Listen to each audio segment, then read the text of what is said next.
Bonjour. Nous ne sommes pas condamnés à subir, sans réagir, les conséquences de la crise sanitaire qui nous frappe tous.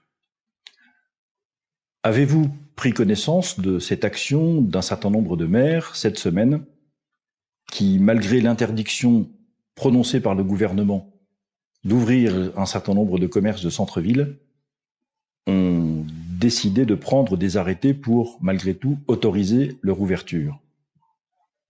Peut-être avez-vous été vous-même concerné par ces arrêtés qui ont été pris dans votre propre ville.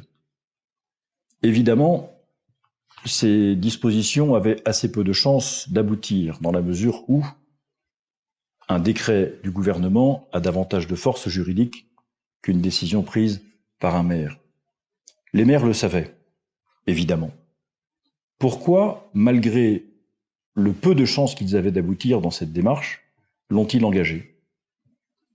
Je crois qu'ils l'ont fait simplement par souci d'abord de soutien à leurs commerçants et deuxièmement par souci d'exprimer une solidarité active à l'égard de la désespérance qui chaque jour progresse dans notre pays.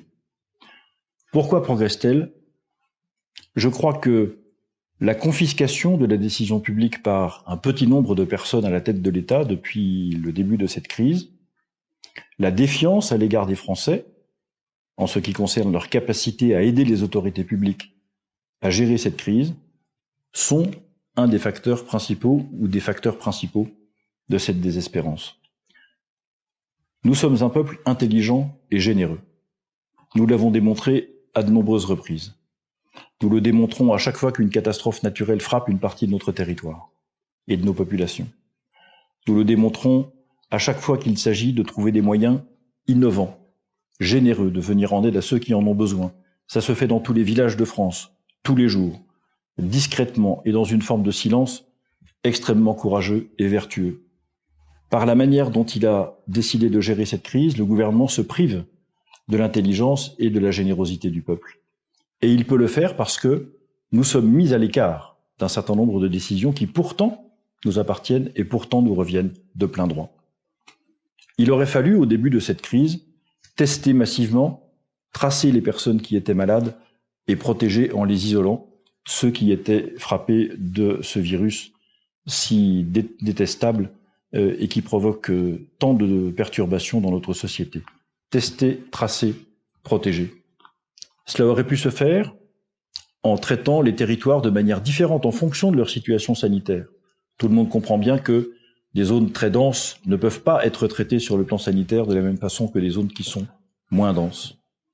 Et dans ces zones, quelles qu'elles soient, on aurait dû probablement isoler des personnes qui sont fragiles, mais les isoler en s'assurant que les élus locaux, les associations, le voisinage auraient maintenu avec ces personnes des liens sociaux qui leur auraient permis de surmonter ce temps d'isolement. Rien de tout cela n'a été fait parce qu'encore une fois, notre système institutionnel permet une concentration excessive des pouvoirs et le gouvernement par un petit nombre.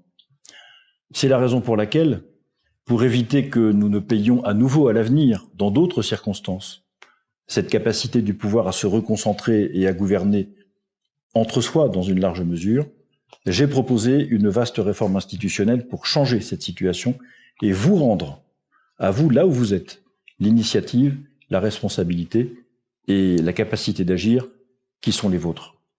C'est la raison pour laquelle je ne peux pas me résigner à considérer que cette situation est sans issue.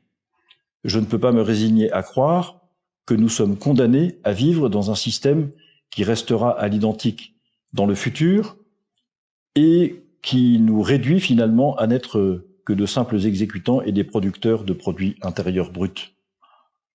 Je crois au contraire qu'une grande réforme qui vous redonne de l'initiative est indispensable et que, à cette seule condition, nous pourrons sortir de ce monde fou qui est en train de se mettre en place et auquel nous devons résister.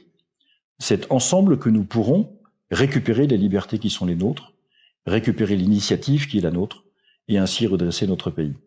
J'ai confiance dans notre capacité collective à le faire et je vous invite à partager ce combat avec moi. Merci de votre attention et à la prochaine fois.